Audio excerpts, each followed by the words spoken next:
11 reasons not to buy an EV. They're all rubbish. Read the details below. Fires, 60 times less likely.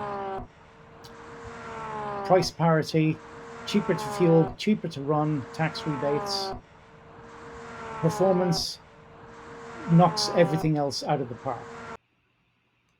Over 250 miles is not no range.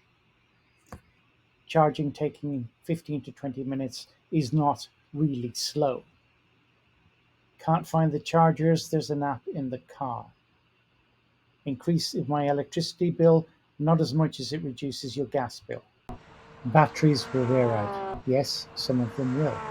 But you have an 8-year, 100,000 mile warranty on the battery.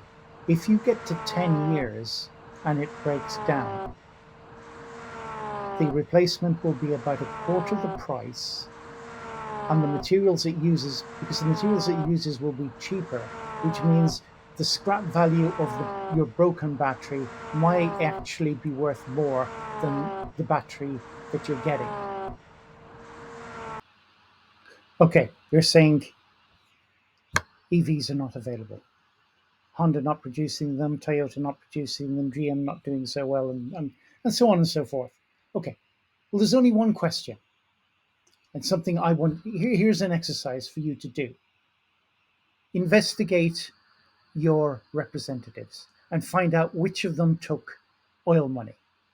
And you phone them up and you ask them, you know, you took this amount in oil money, and ask them, was that personally more important to you than preventing the Chinese taking over the car industry for the entire world? If you disagree in the comments. Otherwise, you know what to do.